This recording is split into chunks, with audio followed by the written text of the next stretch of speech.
Tawag dito. Ano pala? Sino naman ang paboritong historical figure mo naman? Ang hirap naman yan. Wala kasi ako mga bias.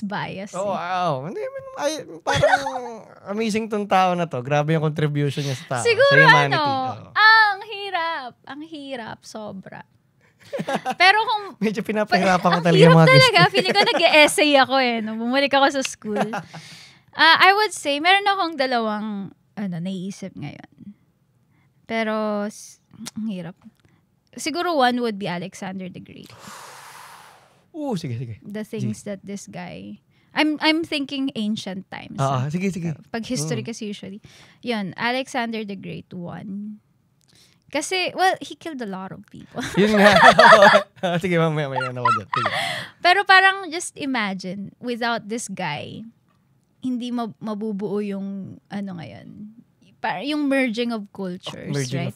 Tapos sobrang, he was so wise with his idea that in order to concretize or in order to make it permanent, that we really conquered this place. And it's, I don't know from his perspective if it's really conquering, but a lot of historians or perspectives say that he's really doing it because he really loves Greek culture. So he really wants everyone to experience this, supreme... Pero diba, siya? Macedonian siya, diba? Yeah, he's not even Greek. Technically. And he was being bullied pa nga, diba? Or not really bullied, pero parang people don't see him as Greek. So parang, he can't sit with us. But later on, he got the throne. Okay, tsaka paano ka ba namang hindi magiging wise Teacher mo ba naman si Aristotle? Yeah, for sure. Isa sa pinakamatalinong taong nag-exist, teacher mo, diba? And tas yun, so his idea was to spread the Greek culture because Greek culture is so damn beautiful, and food also. Anyway, pero for him, what we can do to make sure that this stays permanent, aside from you guys just living here or something, you have to intermarry.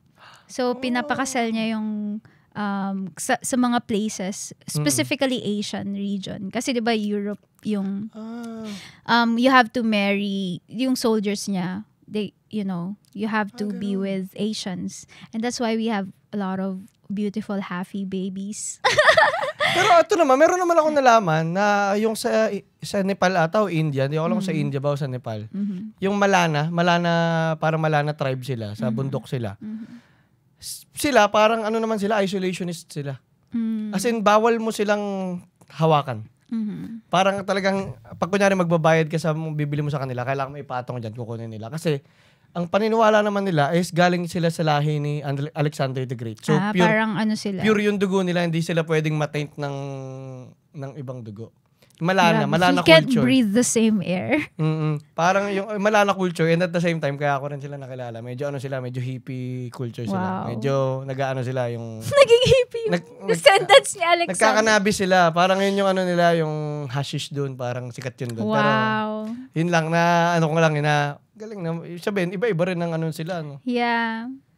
Pero grabe naman yung entitlement nila sa dugo ni Alexander the Great. Ba't gano'n? Hindi, ito pala, yung gusto ko lang i-add dun kay Alexander the Great. Kasi meron ako napanood din na podcast na parang about history rin ata. Na parang kung titignan natin, parang kinumpare niya si Hitler and Alexander the Great. Na kung objectively ba, titignan mo sila. Sino yung technically mas evil. Hindi, pareho lang naman kasi kung titignan mo, lahat ng ginawa nila, pumatay sila na napakaraming tao naman talaga, which is fundamentally evil naman talaga. Pero yun, hindi mo pwedeng i-judge yung morals ng past Pero, kung di ba tinitignan natin si Hitler as the embodiment of evil talaga, antichrist siya, parang ganun. Pero kung titignan natin, si Hitler, ginawa niya lahat ng evil na yun, dahil sa tingin niya yun yung tama, di ba? Na parang ito yung kailangan ng mundo. Pero which is sobrang mali. Mali lang talaga siya. Pero para sa kanya yung ginagawa niya tama. Pero kung ilalagay mo raw kay Alexander the Great, ginawa niya lahat yun for the sake of his greatness. Yeah. Okay. Narcissism eh. Yeah. So parang ano bang mas evil dun? Yung tinitingnan mong tama yung ginagawa mo o yung tinitingnan mo, gagawin ko lahat to for the greatness of my name. Parang ganun. So, well, I'm pretty sure if it's for political science, like for like a Machiavellian perspective, they did well. They both yun did nga, well. hindi mo talaga pwedeng Pero kasi, siguro ang ano kasi, the crazy part here is that Alexander the Great did that during the ancient times. Wala pa talagang, there's no iba yung concept of, like for them, they're compelled to invade because they have this, which is, I'm not saying, I'm not saying na dapat absolved na siya doon. But during that time, like, yun yung pero kasi during this time with Adolf Hitler, talagang, there are so many other narratives, that's, like, kasi nakita lang naman natin is what's in the books, right? Yun lang, the things that we read on the books, and they say that books are written by victors, right? So maybe there are, I heard this perspective that Adolf Hitler did try to go to a specific country to make amends with the leader, but what happened there, how come it's not in the books or something?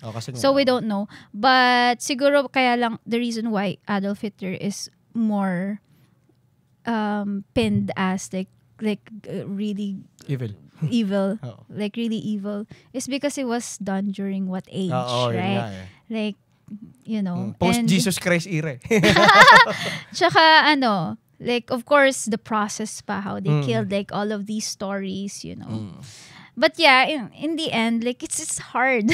I think that's also a difficult like a challenge if you're a teacher, like when you give your opinions about this, because your students can just copy, like because Miss Uy said it should be like this, lalo na they look up to you.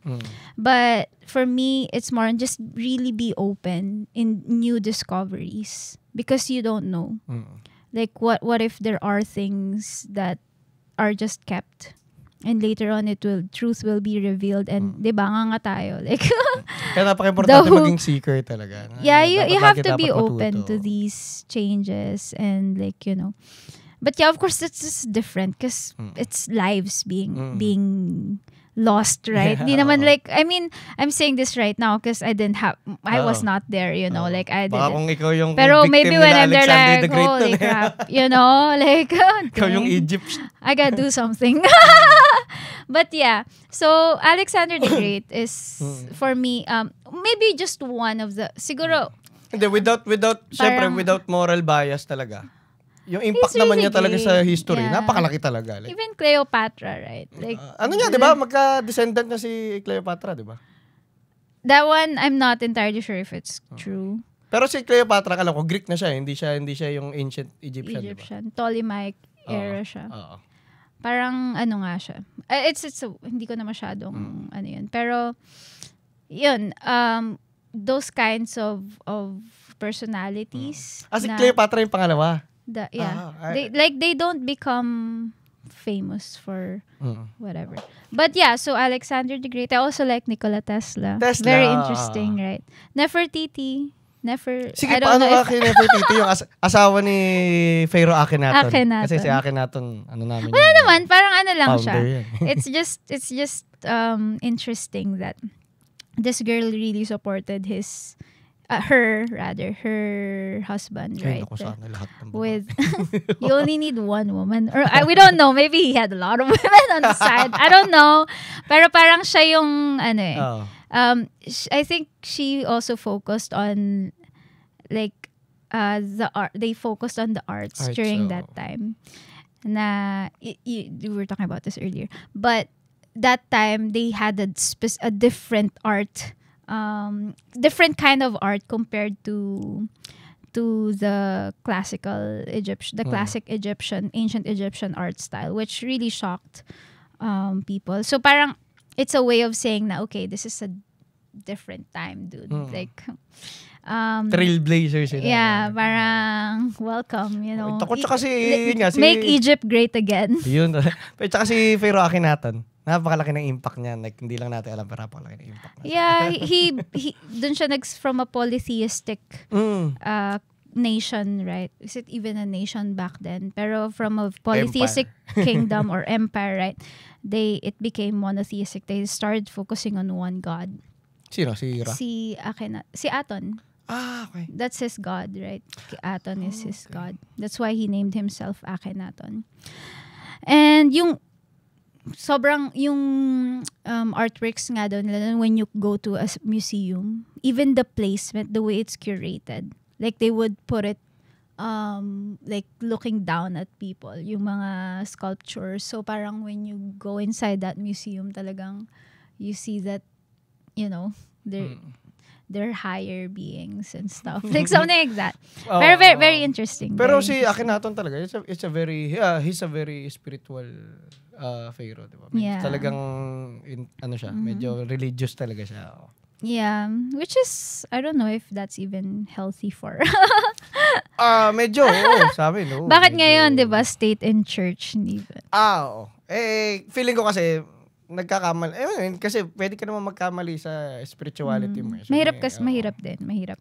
Like, there are a lot of religions or, yun, religious institutions na naapektuhan sila because na-force lang naman yung ibang tao to be a part of this para maging part of this community for protection.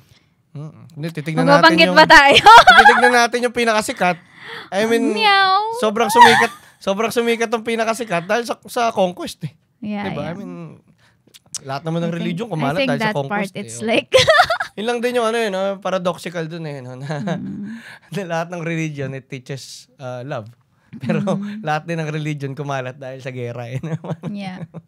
So there are so many interesting historical